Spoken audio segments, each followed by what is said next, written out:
بسم الله الرحمن الرحیم. السلام علیکم ورحمۃ الله وبرکاتو. په دې ویډیو کې زه تاسو ته د یو څو جالبو خوبونو تعبیر کوم. اول خوب دا وایي په غر په سر باندې یمه او په ډکو متیازو ناست یم،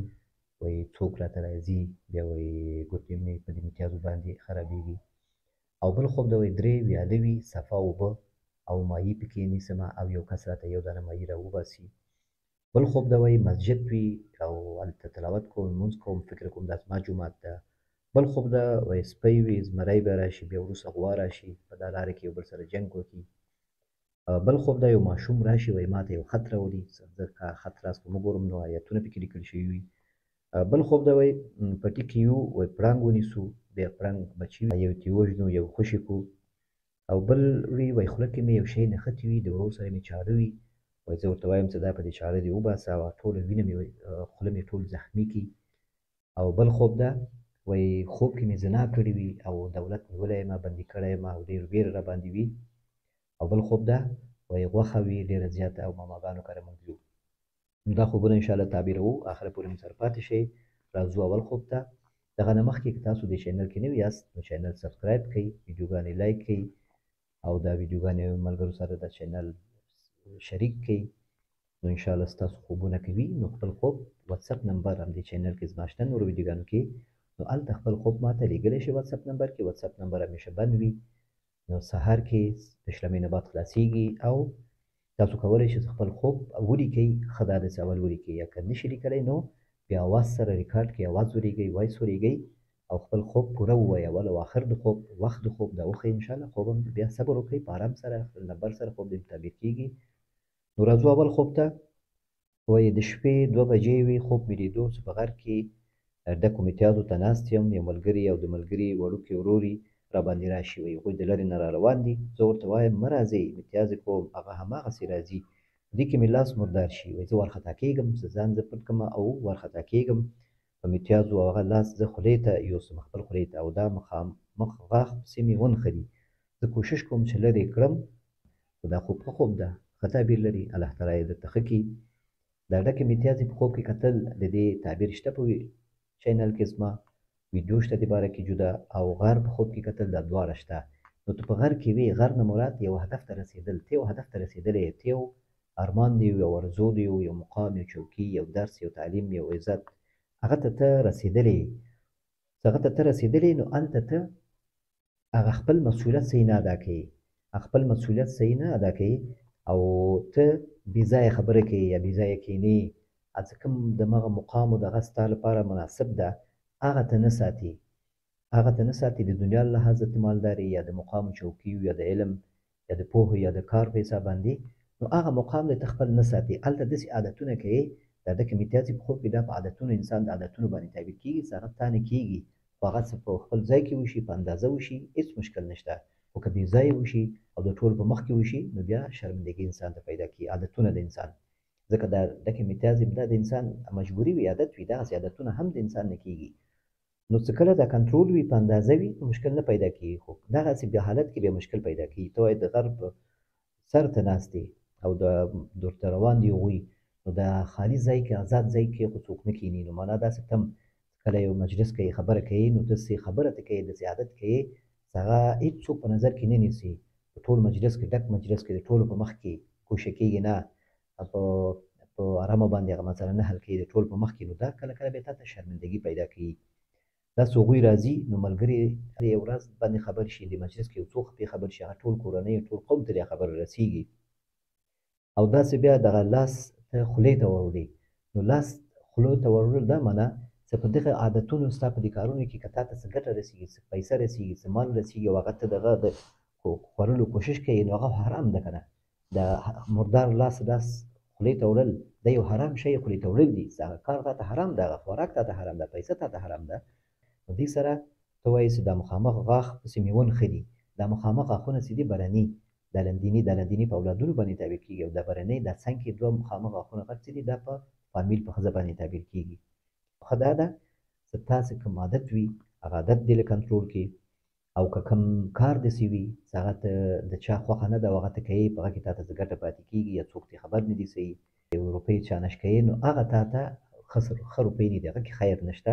نو کوشش وکړه چې ځان هم نه شرمې او مشکل هم ځان ته هم پیدا نه کړې، زړونه دې افشا نه شي، شرمندګي هم درته پیدا نه شي. نو دا خوب تا ته یو خبرداری ده، چې دغه مسایل کې تا کې وي نو اصلاح یې کړه، والله تعالی اعلم. او که داسې نه وي دا کوم خبره چې ما وکړه، نو که داسې نه وي بیا ما ته ووایه، په مسیج کې بېرته مو ووایه، کیدای شي داسې یو عادي مسله وي، دومره غټه مسله نه وي. نو دا ضرور نه ده دا کومه خبره ما وکړم دا به صحیح وي، داسې عادي مسله به وي، دومره غټ به نه وي، خو ما خط درته ځکه وکړه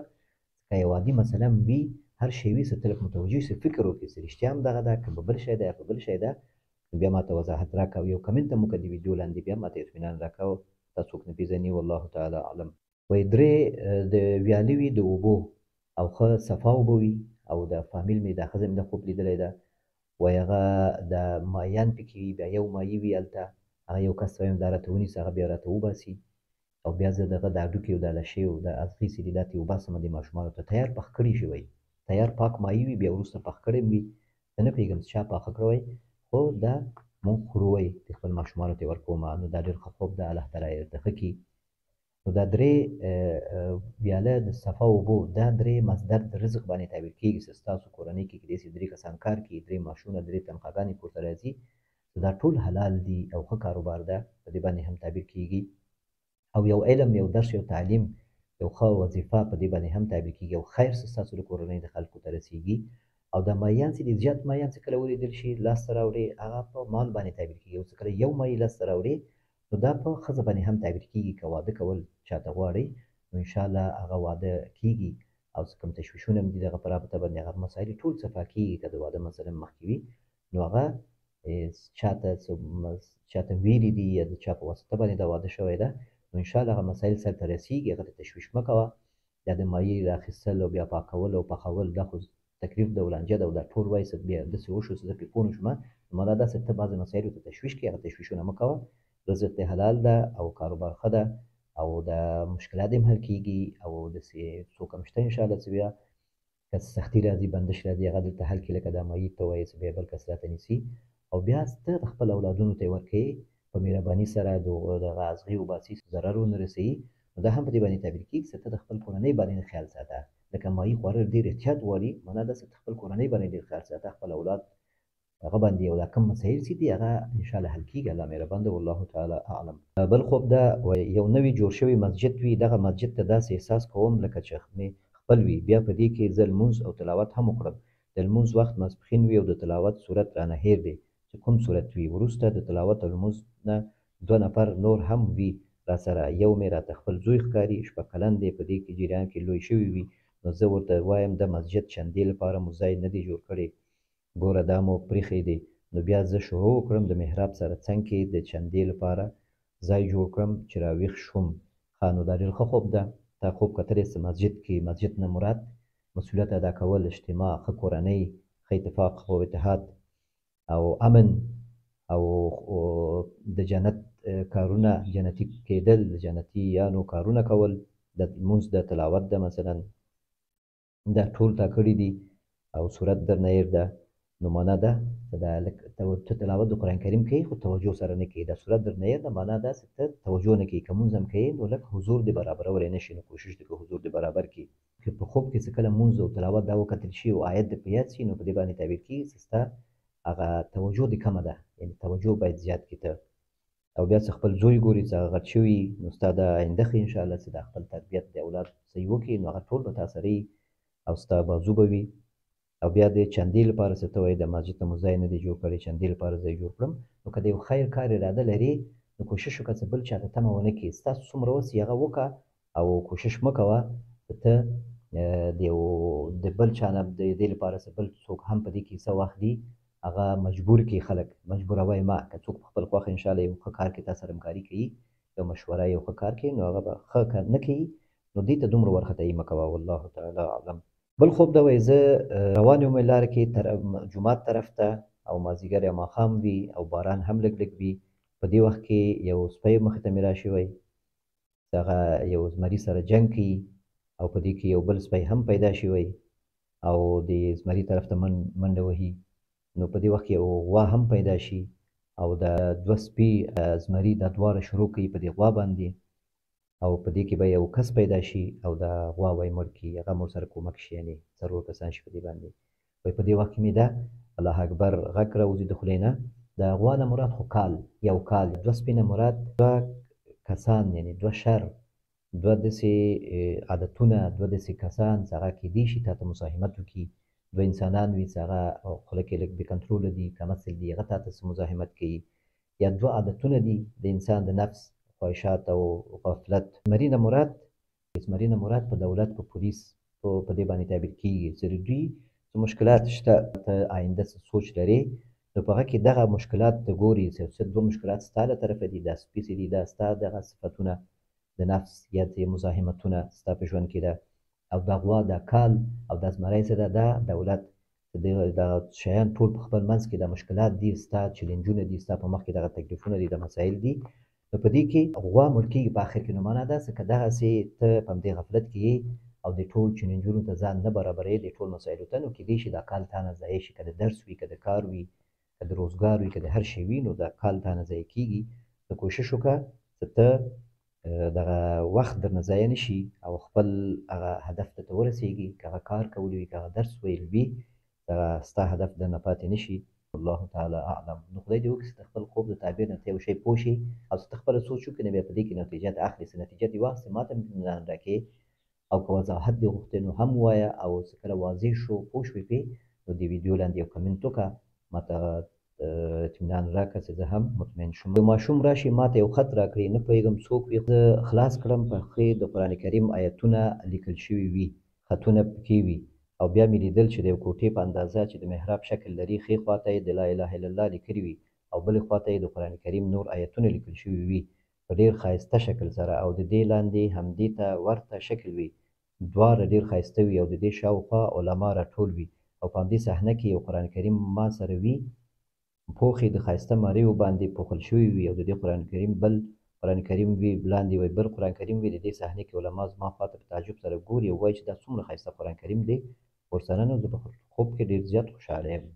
نو دا هم ښه خوب ده الله تعالی دې ته ښه کړي ماشوم تا ته خط راوړي ماشوم نه مراد ستا زړه ستا معصوم زړه ځکه ستا زړه ستا قلب هغه د زړه خبرې دي چې په ځینې مسایلو کې ته یو خبره کوې او ستا په زړه کې بیا یو شی وي چې دغسې باید وشي هغه ستا زړه نه مراد دلته ماشوم ده څه تا ته کله کله په تنهایي کې خط نه مراد په تنهایي کې تا ته سوچونه پیدا کېږي څه مسایلو په رابطه نو څه کارونه او څه خبرې څه په هغه کې بیا څه آیتونه د قرآن کریم وروسته په یوازیتوب کې تا ته په یادېږي او د خطونو نه مراد خانه خالیانې خطونه نو دې نه مراد دا دي چې یعنې یو څه شیان ضرورت دي چې هغه باید خانه پوري کړي یو څه کارونه درنه پاتې دي مسؤلیتونه او بیا چې لا اله الا الله لیکلي وي د قرآن کریم نو آیتونه لیکل شوي وي نو همدغه په ایماني مسایلو باندې په ایمان باندې او په علم باندې تعبیر کېږي دا علما سره راټول وي دې نه مراد همدغه قرآن کریم ده چې د قرآن کریم مطابقت وشي او د قرآن کریم تلاوت وشي خصوصا دې میاشت کې او بیا چې ته مری وي د قرآن کریم نو مراد دا ده چې ته قرآن کریم لږ کم تلاوت کوې قرآن کریم ښه احترام کوې ساتې ښه خو تلاوت دې کیدای شي دومره ډېر متوجه کېږي نه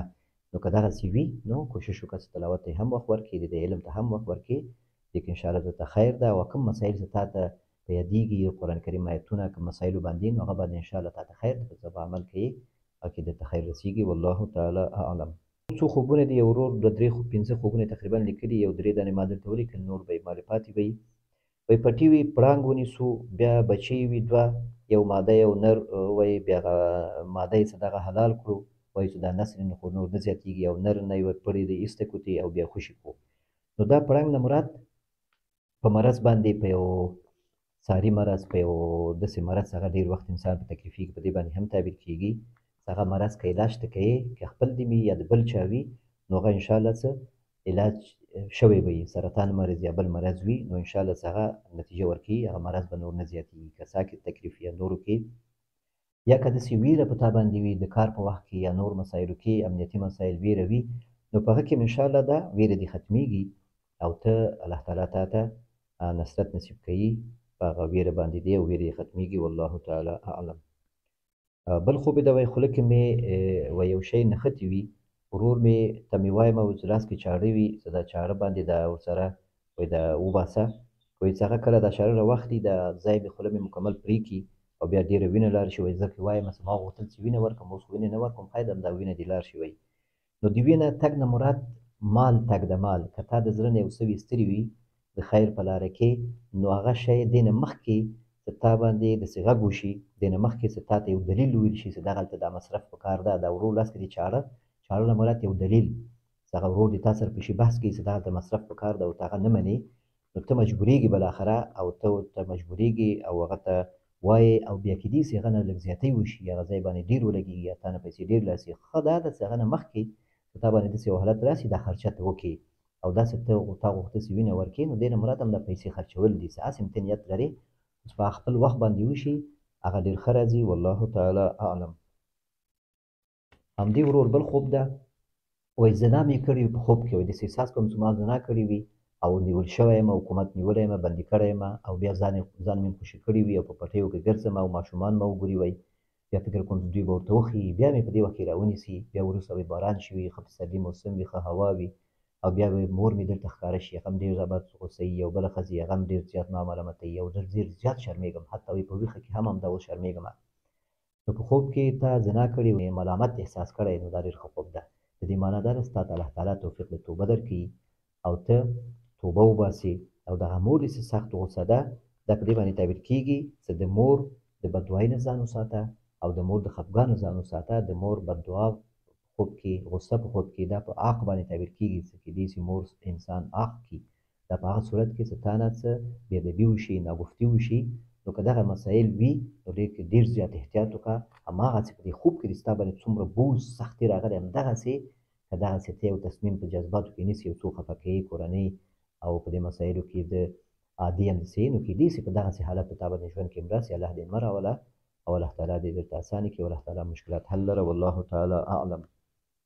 زما مور خوب لیدلی وایي ډېرې غوښې وي ماماګانو کره موږ ټول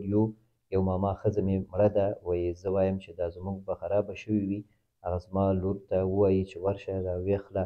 لکه دا مړې غوښې ورکړي زما لور ته پېغله خور مې د هغې ته یې ورکړي نو دا ډېر ښه خوب ده مړه یې تا په کور کې لیدلی دی ماما ښځه هغه غوښه ورکړي تاسو ته نو دا ډېر ښه خوب ده تاسو ته خیر رسېږي انشاءالله او تاسو ته رزق رسېږي خیر رسېږي او مال زیاتېږي او یو ضایع شوی شی مې انشاءالله لاسته راځي یو شی چې تاسو امید هم ورته و او هغه اوس لږ سخت شوی ده کېدای شي هغه انشاءالله لاسته هم راځي خیر درته رسېږي مال درته رسېږي او هغه دې پېغلو کور ته دې ورکوي معنا داسې ته انشاءالله درته خیر رسېږي تاسو کورنۍ ته خیر رسېږي او د اتفاق اتحاد هم بل سره وي انشاءالله خیر تاسو ته رسېږي والله تعالی اعلم. نو دا و د نن ورځې خوبونه روژې او تلاوتونه هم د الله تعالی په دربار کې قبول او منظور وي او الله تعالی هم حفاظت وکړه او الله تعالی هم خوشحاله لره او د ښو خوبونو د کتلو په امید تاسو ټول په الله سپارمه تر آینده ویډیو پورې چېرته یاست